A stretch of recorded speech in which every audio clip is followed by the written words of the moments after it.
रिया के हाथ में आज पहली बार उसके पापा ने नया मोबाइल खरीदकर लाकर दिया था, जिसे देख रिया बहुत खुश हुई। खुशी में उसने पूरी रात मोबाइल को चलाया। रात के करीब 1 बज रहे थे।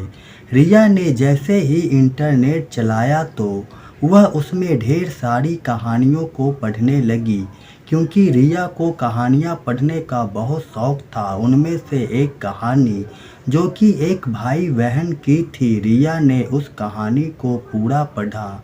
इसमें रिया को भी बहुत मज़ा आ रहा था। वह सोचने लगी, क्या सच में ऐसा होता है?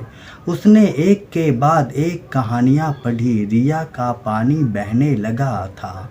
उसकी सांसें तेज तेज चल रही थी। कुछ सोचते सोचते रिया सो गई। सुबह जब रिया उठी तो उसका सर भारी लग रहा था।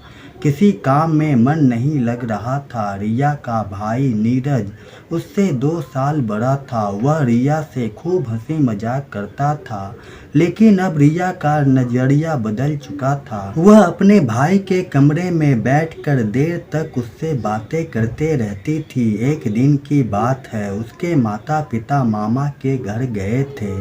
रिया ने आज रेड कलर की कुर्ती पहन रखी थी। उसके बाल खुले हुए थे, जिससे वह काफ़ी खूबसूरत लग रही थी। रात खाना खाकर नीरज ने रिया से कहा, चलो छत पर टहलते हैं। नीरज अपना मोबाइल नीचे ही भूल आया था, इसलिए उसने रिया से मोबाइल लाने के लिए कहा। पता नहीं क्या हुआ कि रिया नीरज का मोबाइल चेक करने लगी, जिसमें उसने देखा कि नीरज भी कहानियाँ पढ़ता है। रिया को सब समझते देर ना लगी।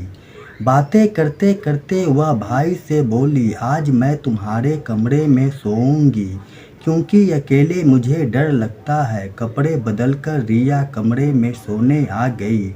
उसने जानबूझकर थोड़े तंग कपड़े पहने। दरअसल वह चाहती थी कि वह उसे देखे। आधी रात को रिया ने पहल किया। कोई प्रतिक्रिया न देखकर वह थोड़ा आगे बढ़ी और फिर नीरज भी उसका साथ देने लगा।